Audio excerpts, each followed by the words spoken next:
Alright everyone, welcome back again to more Misericorde Volume 2, White Wool and Snow. I say guys, as we draw nearer and nearer to the end of this game, a lot's already going on. Some things uncovered, some things are still, remain a mystery, but as we go further in, a lot of things get unraveled though, and I like what I'm seeing so far of what's going on, and hope you do too. So if anything else, hope you all continue to enjoy. Thank you again for all love and support, and here we go. She winked. What's he like? Serious? Moody? Deep down, you know he cares. Knock it off. Have it your way. But let's pretend he got waylaid. What did you come here to see besides him? Well, you said you could show me something crazy at the pub. What's your friend's theory? How invested is he in all this? Did you come here just so you could hear all about it? Knock it off. Maybe he wanted to show you the same thing I'm going to. Are you afraid I'm going to spoil things? I love spoiling endings. Did you know they build another big space ball in the next Star Wars? Do I look like a nerd to you? Anyway, that came out months ago. What is your favorite movie of the year so far? I don't know. I like Streamers, saw that a couple weeks ago. Of course you like Streamers.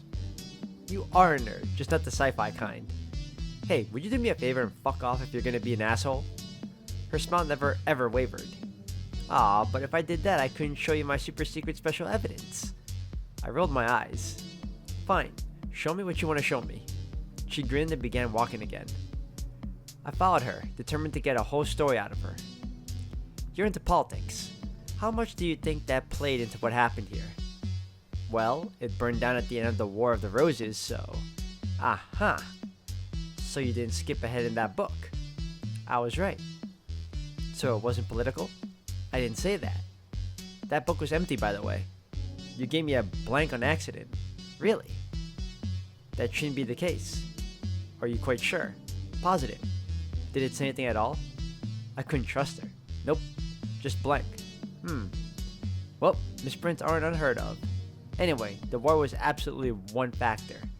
Are you familiar with Richard III? Kinda. Well, that's a huge spoiler for you. He stayed here. In fact, he was staying here when it all came crashing down. So what? I mean, I read that theory once, I think. It's out there, I'm pretty sure. I thought you said you knew some really mind-blowing new stuff. We had come to a stop at a staircase. Oh, that's never good. Look at that staircase. Looks dark, decrepit, like you're leading me into a very dangerous area of the... Is that the church? She kept checking her watch. Be a dear and make sure nobody sees us slip down here, yeah? Wait, hold on. But she was already halfway down the stairs. God fucking damn it. She was taking us into some kind of wine cellar. Yep, okay. I could hear her calling to me from up ahead. You want your mind blown? I want you to put up or shut up. Open this. Open what? She jerked her head toward one of the wine barrels. Do you think I'm fucking stupid? I don't want to get covered in wine. Suit yourself. She fumbled with the front of the barrel for a moment. Ah, it's the tunnel. I braced myself. I know this sounds insane, but it wasn't a prank. The lid opened like a door. Inside was something that looked like a rolled up piece of paper. Whoa. Put that back. Are you crazy? Thought you were a punk. She unrolled the paper and grinned. I looked over my shoulder just in case a security guard was coming around the corner. When you said new evidence, I didn't realize you meant you were stealing shit.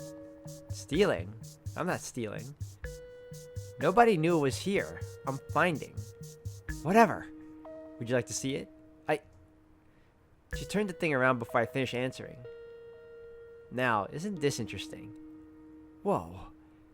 It was the painting from the cover of None Left Alive.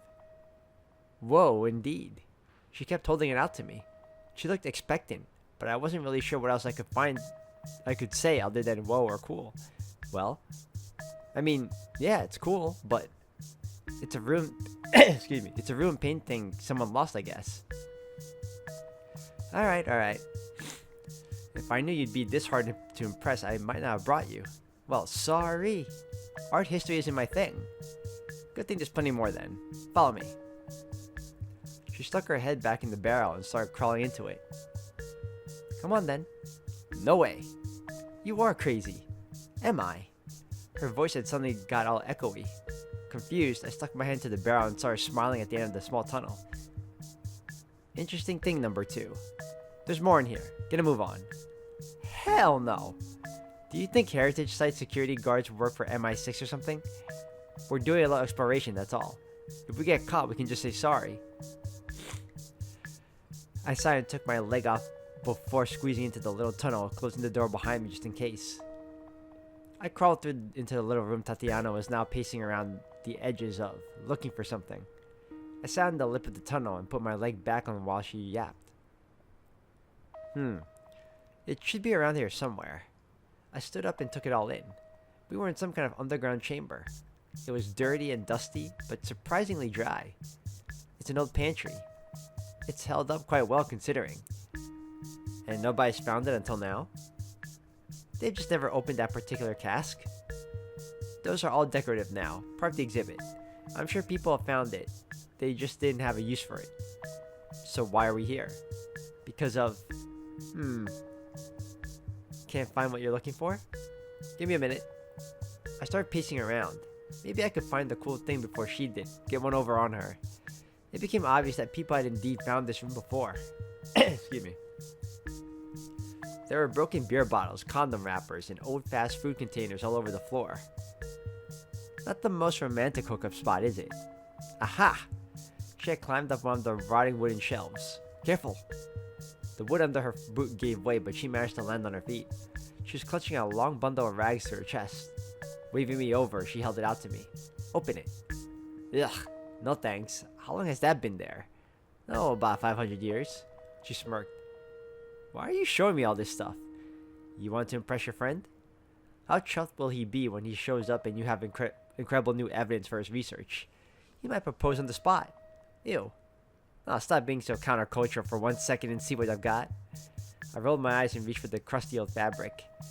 Tatiana's permanent grin stretched even wider as I revealed what was wrapped up in the old cloth. A rusty sword. Whoa. Whoa is right. The sword that killed your sister Catherine, or so they say. As well as the Mother Superior, the Infirmary, who knows who else. Also, the Mother Superior was murdered by the sword too. Wait, for real? Oops, spoilers. Whatever. The sword was rusty as shit, and it looked really brittle. Looking at it closely, though, I could see a faint engraving. Huh. Ooh, well done. Are you practicing? Nah, I don't go to temple anymore. What's your best guess in the meaning? I mean, it's so... Is there, Thummim as well? Goodness gracious. Give her one sword and she already wants another one. You asked. I'm teasing, love. You're spot on, I think. And Thummim are a pair. Guilty and innocent, innit? Kinda. Sure. It was more complicated than that, but whatever. So, this is new? Like, nobody else researching limb barrel stuff knows about it? What about the painting? Mysterious, isn't it? Who could it be? I'm gonna take a wild guess from your tone and say Catherine. You really didn't read much of that book I gave you, did you? It was blank, remember? Ah, right. Well, maybe it's her. Come on, though. You got to admit I'm doing pretty good here. I remember the cover of the pre-release book she'd shown me. Wait, isn't that on the cover of that novel? How come it's here? Right you are. Oh, how I love the tyranny of continuity. Any suggestions for how it could have gotten here? None. Look, what's your game? Like, do you want something in return? Not in the slightest. You being here is enough for me. I just like showing off, and this is a great opportunity. Okay. Weird. So what's next? Next, we wait for your friend to show up, greedy guts. Then you show him everything you found, he swoons, we share a nod from across the abbey. Fuck off. It'll be fun. Yeah, well, I don't know how long he's gonna be. We might be waiting a while. Not to worry.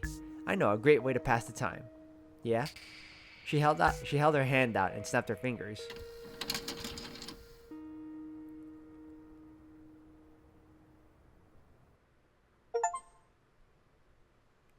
Oh, really? See, you get me interested at this critical juncture, and then you bring me back to this point with Hedwig again. Don't do that. Alright, here you go again. I groaned. My head hurt, my nose was stuffed, and I still felt awfully clammy. I immediately tried to stand, but I could feel someone holding my shoulder down. I sat up in bed with a start, terrified. Easy. One step at a time, Another fainting spell? Indeed.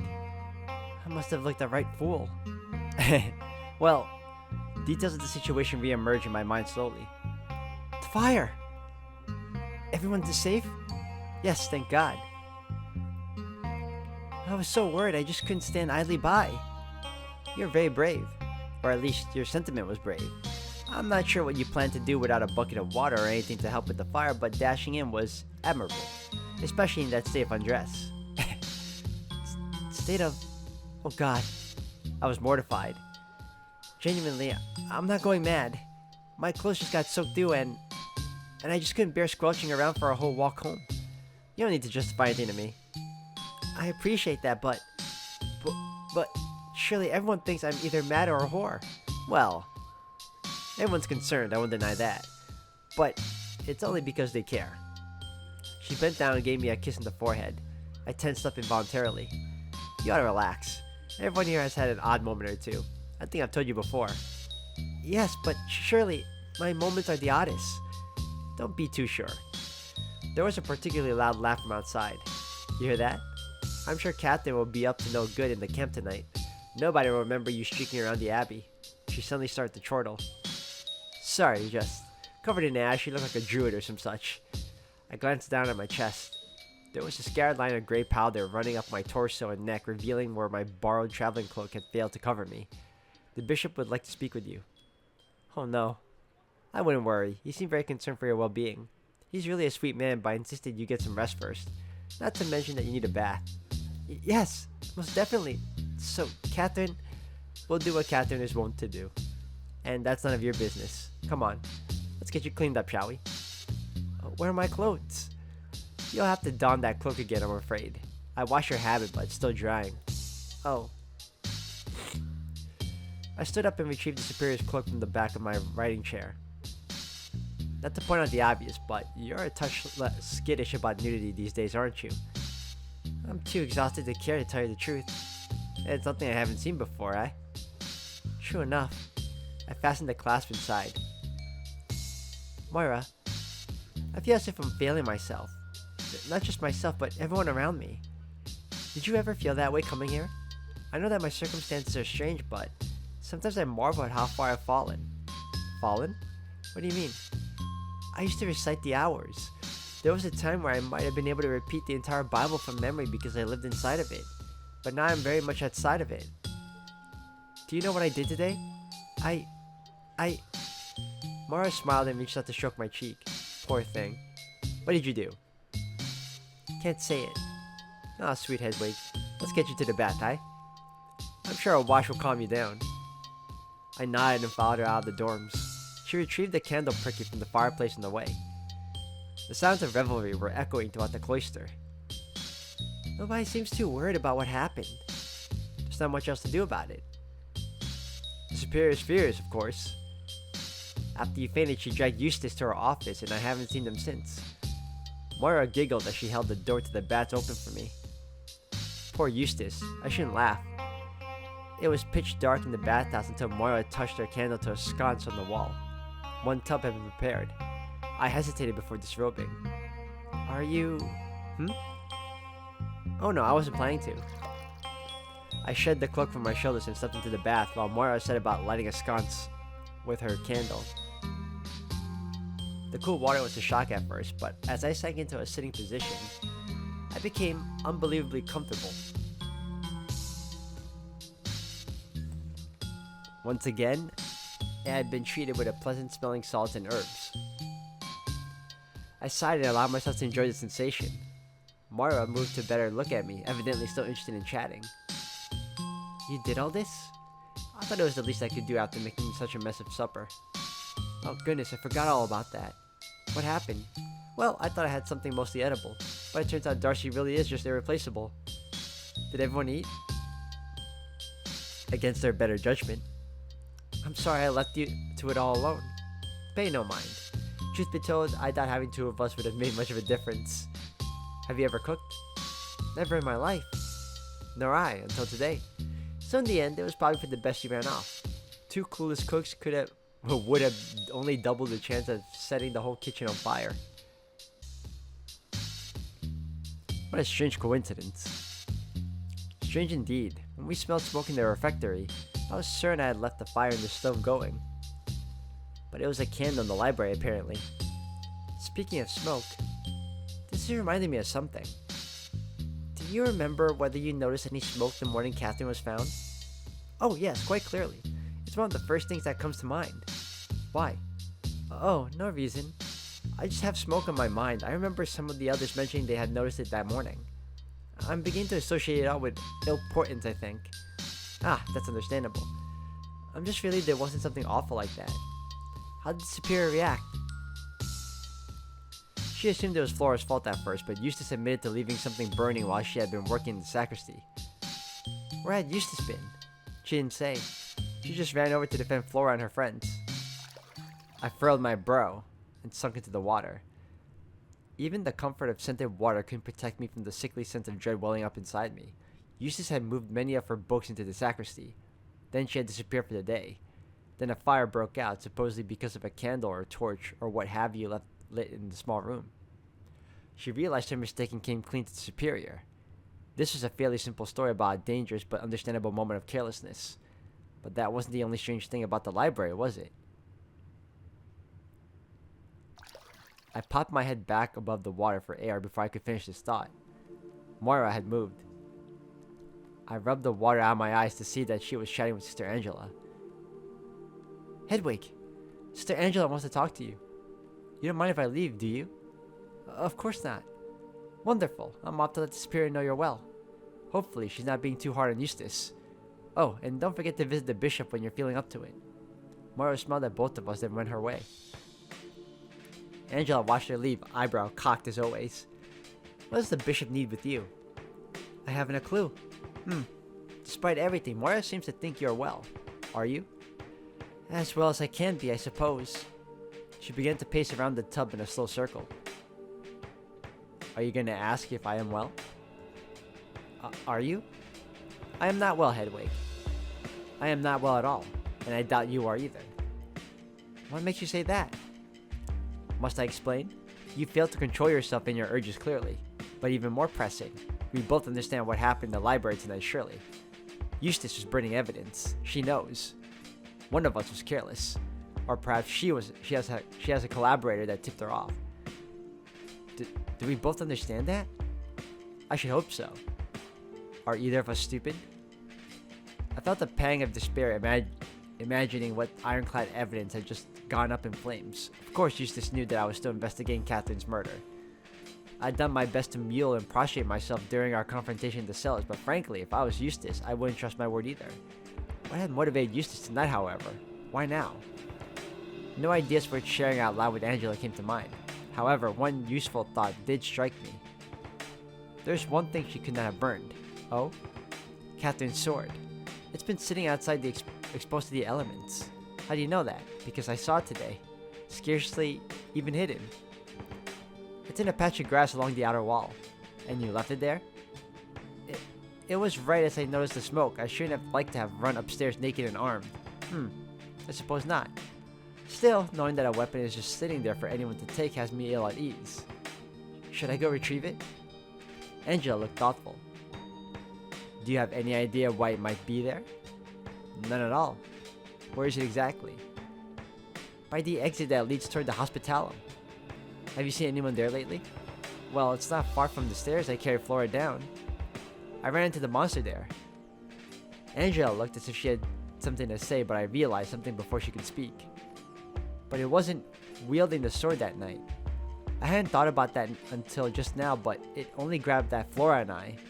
The only person I've seen near where the sword rests is... An image formed in my head. I had in fact seen somebody acting rather shifty in that exact spot once before. Sister Catherine. And what was she doing? I stopped short.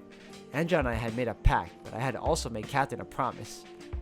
I don't know, but I suppose I could ask her. Excuse me. Angela nodded.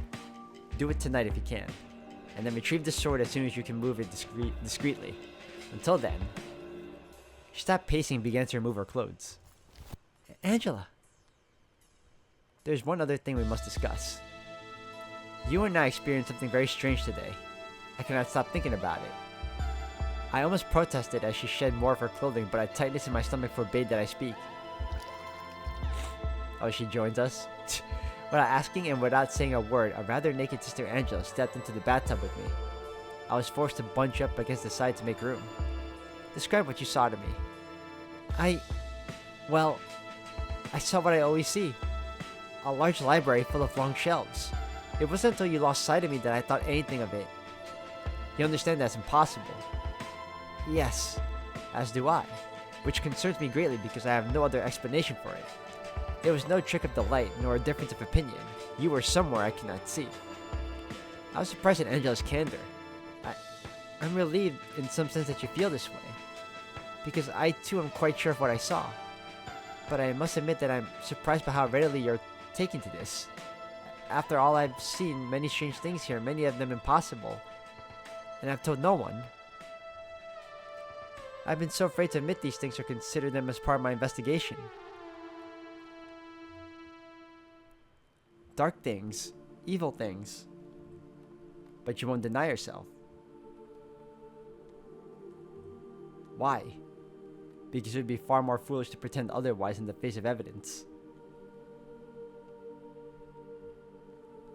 When we all piled out the refectory to investigate the smell of smoke, I was the first upstairs.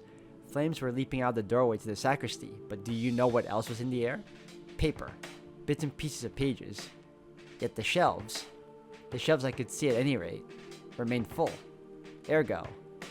That is very sound reasoning, Sister Angela. Indeed. She sighed deeply. Would you run away with me, Hedwig? Run away? Leave this place to its doom. I fear there's little we can do about ourselves. There's no more evidence for us to gather, and it would seem that Sister Eustace is capable of significant devilry. Not long ago, you were so full of purpose. That was before I saw you reappear out of thin air. I felt strong then. I was brave. But I am not stupid. You have been bested, handily. Coward! I could not contain myself. Angela looked up at me in complete shock. Do you know what I've done for Catherine?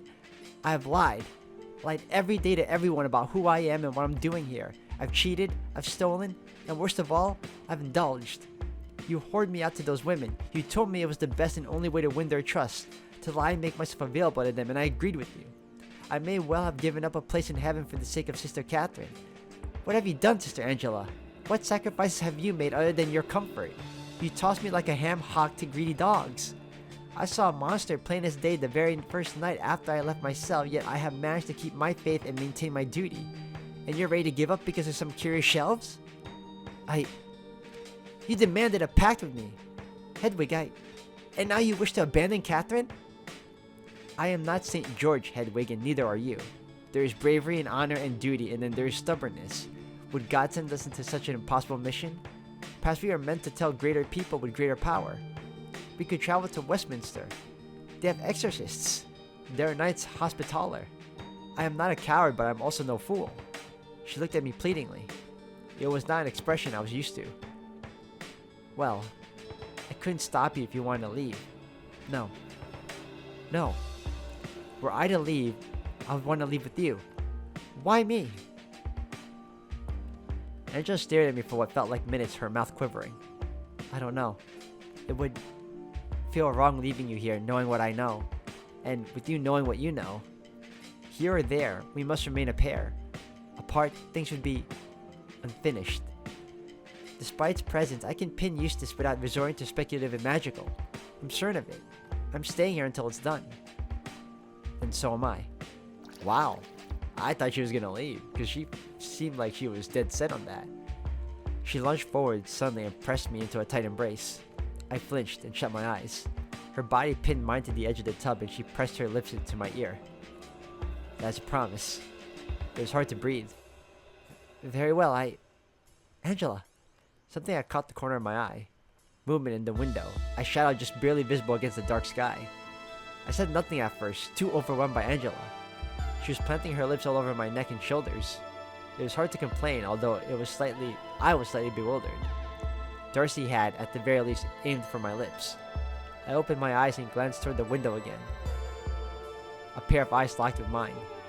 A face I did not recognize. The torchlight flickered just so, giving me just enough light to see that a young man was crouched in the bush behind the bathhouse window watching us. He looked terrified to have been caught. Oh, hello. Ah, there's the face.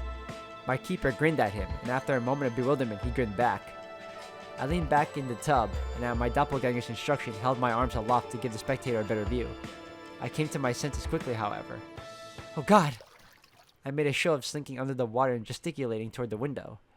Angela scrambled backwards, sloshing all the way. The observer disappeared immediately. I too felt strangely violated, both by the circumstances and by the behavior my doppelganger had goaded me into. I knew it! I knew it! She launched herself out of the bath and began drying herself with a towel furiously. I'd have gut that little rat. She gave up on the towel and flung it to the ground. She crouched low and began to fumble with a pile of clothes she had shed before joining me in the bath. I realized a second too late what she was looking for. Angela, don't! I saw a flash of silver as she began to sprint full tilt, still nude. I ejected myself from the tub to give chase. Are you both gonna run out naked? Again? The young man hadn't gone far, and Angela's long legs carried her surprisingly quickly. I could barely keep up, and the further we got from the bathhouse, the more worried I felt. If I were to be caught like this twice in one day... So you are naked. Okay, great. We were approaching the archway. Please, I begged God. I was not sure what I wanted even. I just begged openly for something. With an animal howl, Angela leapt onto the fleeing lad and tackled him to the ground. He yelped, but it was interrupted by a horrific crunch as his chin collided with the ground. Damn, caught him fast. The pair skidded hard against the gravel before finally coming to a stop. I could see blood on Angela's knees. She pressed the dagger to the back of his neck and dug the tip into his skin without hesitation. Angela! She ignored me and spoke to the wretch in a hoarse whisper. Tell me your name. Tomasz! His lips were split and blood was pouring out of his mouth. It made him hard to understand and I had to look away. That's unfortunate. I don't believe in fate, but your name makes a compelling argument. If only I had been riding a horse. The young man coughed and sputtered. I got lost on the way back from the latrine, good sister. Liar. She removed the knife from his neck, then held the tip against his cheekbone. What did they do with poor Tomas? He was executed if I remember correctly. Or at the very least, they say he was struck blind as punishment. Your choice. Sister Angela! I dared not interfere physically. She was armed and I was not, and her rage seemed to give her strength of 10 men. My God, what is happening here? I whipped around and shrieked. Margaret's father was standing dumbstruck in the path behind us. One of your little boys was spying on the bats. Crispin walked forward with an immense amount of calm and looked down at the bloodied employee. Tomas? Is this true? Was just on my way back from the latrine, sir. Took a wrong turn. Liar. Tell me what happened. He looked up at Angela, then at me. He looked calm but deadly serious and was seemingly unembarrassed by our nudity. Hedwig saw him crouching by the window as we bathed. Who knows how long he was there. Spilling his seed on the ground, no doubt. It's true, sir. I looked up and saw him there. He must have gotten a very good look at us before he was caught. Crispin sighed and stood up. He folded his arms and stared down at Tomas. This is unacceptable, Tomas. A violation of these good people's trust. Sir! You'll be punished, good sister. Please let him go. Angela was steely and determined. No. Please let him go. I'll make sure he never finds work again. I can make sure of that right now. Tomas howled and struggled underneath her. It'd be far simpler my way. You don't want his death on your conscience. Do I not? At the very least, you don't want to deal with the aftermath. Dressing a body, burying it?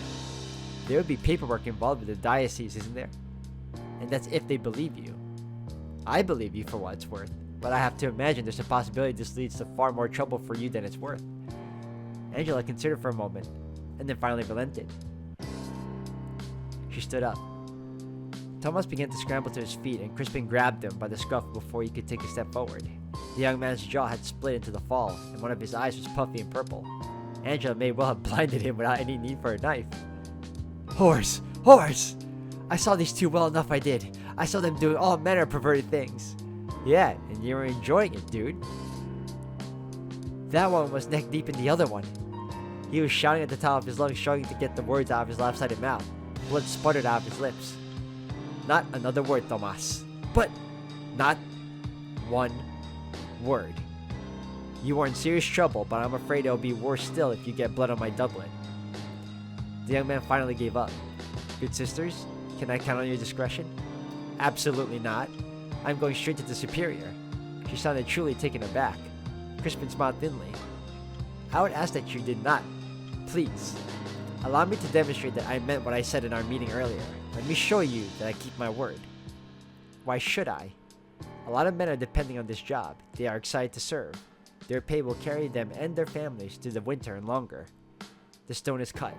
The plans are drafted. To turn around and leave now, well, it would be not only disastrous to my company's reputation, but a massive upheaval of many lives. Be kind, good sisters. I will make sure this one gets his due. Angela stared at Tomas with intense hatred for a moment. Very well. Let him walk down to the village as he is and fetch a ride somewhere. Crispin chuckled softly. Perhaps not that, but he will be treated fittingly. God, that's a hard word. You will tell me what he receives? Of course. For now, I will take him to get patched up. Perhaps an embarrassing story about slipping to the latrine can be his first punishment. After that, the wheel. Have a good night, sisters. I apologize profusely for my employee. He nodded at us both and then dragged Tomas toward the courtyard. Angela skulked back down the archway toward the bathhouse. I followed her, starting to shiver. Crispin had been so polite that I had almost forgotten that we were completely naked. Angela, quiet, please. I felt awful. I wanted to apologize to Angela, a feeling I had never expected to have. But I had seen that young man in the window and done nothing. Worse than nothing, for my own sick purposes. I'd been curious. I wanted to hurl myself before Angela and beg forgiveness for my perversion. My darkness had touched her. She touched you first, did she not? Perhaps it would be better to consider it her fault. The baths were a real mess after our sudden exit. Water was all over the floor and Angela's clothes were scattered about. She stepped into the bathtub and hissed that her bloody knees were submerged. You're not gonna get dressed? I'm dirty, and so are you. Join me? I am rather rattled and restless after all that. An idea had struck me. Mara had alluded to the likelihood of Catherine getting up to no good in the men's camp. Now was as good a time as any to ask her what she could tell me about the sword. Despite everything, I still felt honor-bound to not speak too loudly about her rendezvous with James. I had to trust Angela more than most, however. I could not lie to her, at least not wholly. I think I might go speak to Catherine, see if I cannot extract something from her. Angela nodded approvingly and sank into the water. Very well. Good night then, Sister Hedwig. Good night, Sister Angela. I pulled the superior's traveling cloak off the hook it had been hung up on and wrapped it around myself, then took my leave. It was getting rather late, but I still had work to do. I was determined to press forward. I had another piece of evidence to investigate, but I couldn't do it alone. I needed to talk to Catherine. She had used the sword that had been resting in the grass before. My mind was racing, but I was able to focus just enough to come up with what I thought was a rather cunning plan. Catherine, I knew, was adept at brushing aside topics she had no interest in, but if I collected the sword first, I could cut to the chase, as it were. Naturally, this would all involve letting Catherine in on my little secret. The benefits, however, were potentially massive. I was willing to make a sacrificial move. After dashing upstairs to get dressed and collect a candle, I walked briskly toward the outer wall. The path took me past the build site. It was oddly eerie at night. Something rustled in the dark. While passing through a tree, I told myself. The logical explanation did little to put me at ease. I passed by as quickly as I could. I was particularly chilled because I carried the cloak with me rather than wearing it atop my habit. The thick, dark wool was going to help me conceal the sword as I transported it to Catherine. I followed the path around the outer wall of the abbey and soon reached my destination. I held my breath as I approached the patch of grass where I had last seen the sword. It struck me at last what a gamble this was. I had been pursued by the creature wielding this thing since my trip to the stream. Was it still there? It was indeed. Perhaps this was some agreed upon hiding spot between Eustace and her dark benefactor. With a sigh of relief, I bent down and retrieved it. It was looking a little worse for wear, but I wiped it dry with the cloak before wrapping it up in as a neat bundle as I could. I held and swaddled the sword under my arm and turned to return the way I had come. There absolutely was something at the construction site, however. A shadow that had not been there before standing on top of the chapel. I had many questions as well as a palpable sense of terror, but I did not allow myself to linger. I had taken enough chances tonight. At best, the figure was a wandering sister who I would have to explain the bundled sword to. I bet you that's Eustace. At worst, I might have crossed paths with the Bargus as it explored the nascent clock tower. Perhaps building here was a cursed endeavor after all. I decided to take the long way around up the stairs I had carried Flora down. I dared not glance over my shoulder. There were simply no pleasant explanations for that figure. What if it was yet another leering young man? I could not count on Angela to tackle everyone who stalked and watched me. As I crested the top step, I gagged a little. There was a truly terrible smell emanating from somewhere. It was so overpowering that I could almost feel it. Where was it coming from? It got stronger as I approached the door that had crushed Flora's knee. I could hear a low buzzing sound coming from below. With some trepidation, I peeked over the stone wall, but it was too thick and wide to get a good view of anything below. Though I slowly realized what the noise was. I thought back to the days and nights alone in my cell when flies had drifted in to pick at whatever leftover food sat on my windowsill. Whatever was below the wall was no doubt flesh. I remembered that Eustace and I had caught a similar scent walking back from the field after I briefly lost my mind and ran naked through the tall grass. Perhaps a poor little rabbit had wandered into the bush and died. That was not enough rationalization for me to leave it be, however. But what of the figure that I had seen by the build site? Curiosity got the better of me. I hopped back down from the edge of the wall and jogged back toward the stairs, gliding down them and slipping around the outside of the wall. As I jogged, I felt a surge of bravery. So what if it was indeed a Bargus or a ghost or a devil? I had a sword. That's true. Thankfully, I was not waylaid. I had to navigate some uneven slopes that the stone curved around the hill. It was a little tricky in the dark, but I was determined not to fall and roll down as I had in front of Darcy before. Things evened out slightly as I approached the field.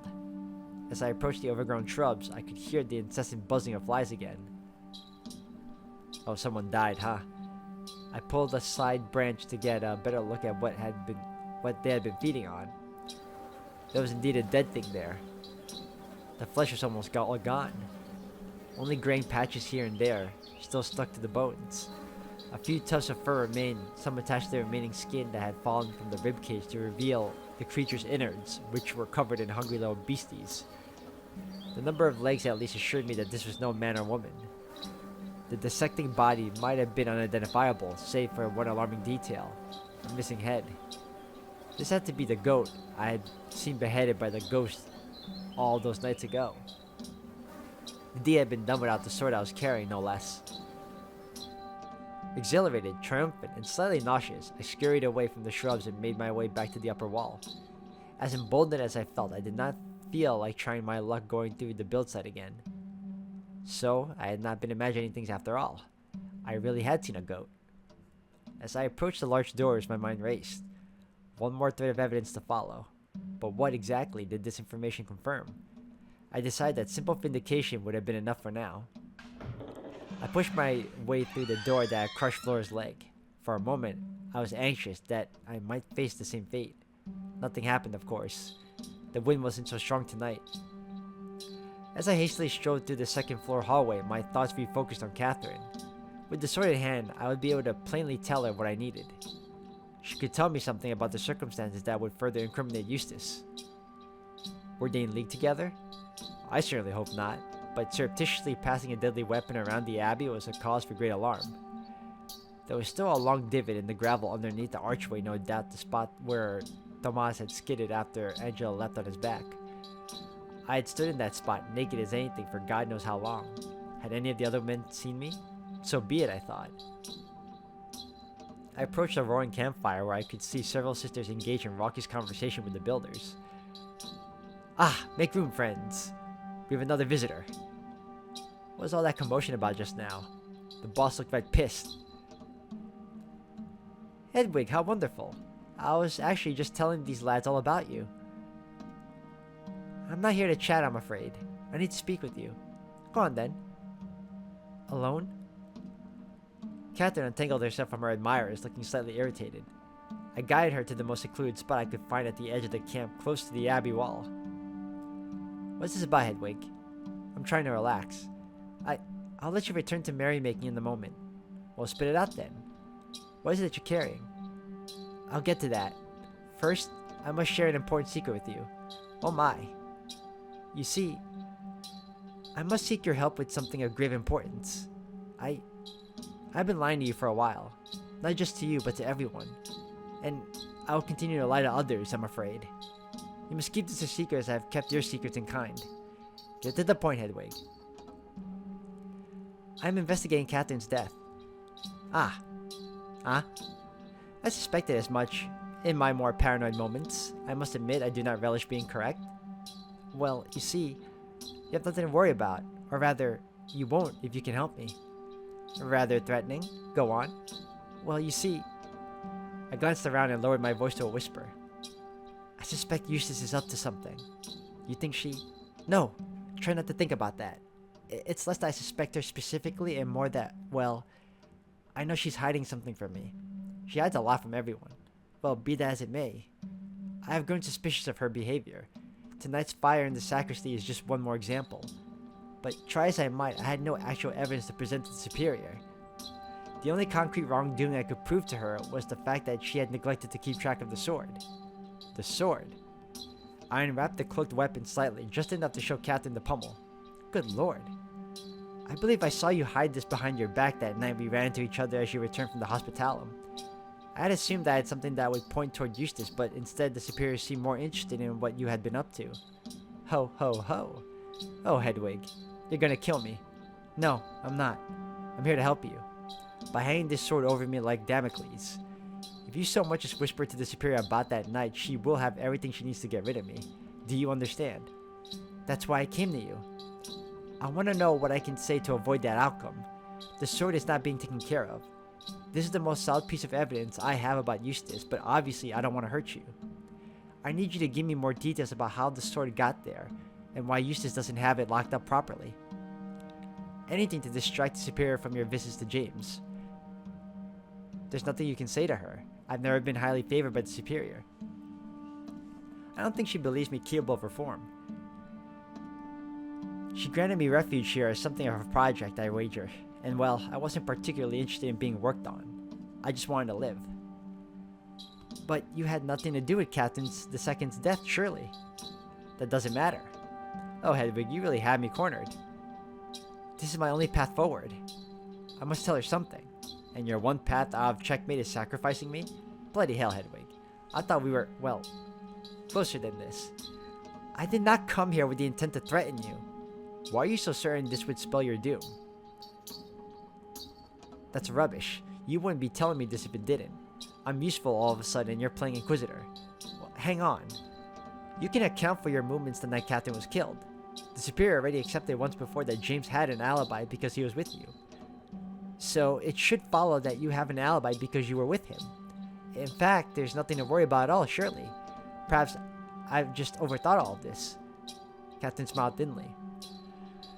That is not how this works. The superior has to offer someone up to the bishop. The bishop, in turn, has to return to the diocese. They don't care about fiddly little details like who was where when. What matters to everyone above us is the illusion of closure. Pieces must move. Limbarrow Abbey safe from the machinations of repeat murderers. That's the story the bishop will present before they hang me. But your husband died in an accident. You were just blamed by those awful villagers. Catherine leaned close to me, her eyes glinting. She whispered through her teeth, her voice a low purr. Hedwig dear, of course I killed my husband. I stood there dumbfounded. No. No, no, no, you didn't. I did, and I'll do it again in an instant. I'm comfortable saying he got what was coming to him, and I have happily paid the price here. Well, happily enough. For a while, I eked out a living, feeling like I had freed myself from decades of suffering. Perhaps hell awaited me at the end, but at the very least, I could live somewhat comfortably here. But not anymore. Maybe it was always meant to be this way. She was murmuring now. I couldn't run forever. Whatever you may have done in the past, punishment for Catherine II's death is no proxy. Then you must decide whether or not you want me dead, Hedwig, because that's what will happen if you so much as breathe in the Superior's direction about James and I. I never should have fucked that pimply little weasel. I always expected that catch up to me, just not like this. Catherine, please leave, Hedwig. I'd like to enjoy the rest of my night. Do what you must with that sword. I appreciate the warning at least. I backed away slowly, still trying to think of something to say, still trying to process the idea of Catherine killing someone. Part of me wanted to turn and flee, even if I was the armed party in this exchange. However, something gave me pause. Pity overrode fear. Vengeance was the Lord's, but so was judgment. Whatever had pushed Catherine to commit such a heinous act must have been awful. She eventually stepped forward, interrupting my thoughts. She was not finished with the conversation after all. I changed my mind. So, you suspect Eustace is up to something? They were always up to something, that lot. I never thought too hard about it. I didn't want to. Margaret was very closely involved, you see. Catherine II, Margaret, Moira, and Eustace. They had meetings. Constantly. It consumed Catherine in the end, whatever it was. When she died, her closest friends were the last people I thought could have been involved. So of course, I was relieved, selfishly, when James was fingered for the crime. But in the back of my mind, well, I'm sure you would know more than I. I stayed out of it all. What were they up to? They wanted to kill someone. See, this is why I didn't want to trust Moira that much either. Like, I liked her, but the fact that she was just so overbearingly kind, like, it didn't throw me off, but it made me suspect, you know? Like, you can't be that kind-hearted, especially with this group of people. Especially with people like Eustace, Darcy, Margaret, all of them. They all have something to contribute that also, you know, led to Catherine II's death. It's just I wasn't expecting Moira to be even remotely a part of it, but there was always that suspicion, you know? Okay. She smiled briefly, clearly taking pleasure in giving me something this bitter to chew on. That's all I know. Perhaps you can find more now. I wouldn't know where to begin with that. That is a shame. I shall wait out my doom with grace then. Goodbye, Hedwig. She did give me some, you know, some big intel though, telling me there was a group of them though. Margaret, Moira, really? Whew. I turned away, tears welling up in my eyes. This is all too much for me to bear. I wanted to run and burst into the Superior's office and scream that Eustace was clearly at fault, but I knew it would do me no good. I didn't have real evidence. And what could I even argue for? That Eustace seemed more suspicious? That she was capable of the impossible? I had to find something else, but Catherine clearly wouldn't budge. All I could do now was pray. I shut my door behind me and fell to my knees next to my bed, my face still streaked with tears. Please, I begged God. Please help me find a path forward. No matter how heinous her previous crime was, she did not deserve to be blamed for something she did not do. She had taken her vows as penance. What good was the monastery if she was yanked out of it before she could truly repent? It felt odd to be arguing in her favor. When she confessed to me that she was the killer, I nearly bolted then and there. But her punishment could not be one meant for another. I pleaded under my breath, for I don't know how long. Eventually, I broke down to sobs, for I suspected that I did not deserve to be hurt. I thought of all my various sins, my lechery, my lies. Who was I to advocate on behalf of anyone? I was being punished. I deserved it. I kicked the bundled sword under my bed and crawled onto the mattress, miserable and sodden, and fell asleep. I dreamed of those soldiers once again. This time, they caught me quickly and dealt with me slowly. I was asleep before I hit the pillow, and once again I dreamed that I was being chased with pikes.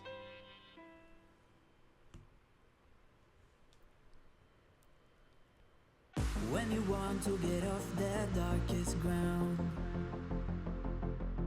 but gravity pulls you straight down.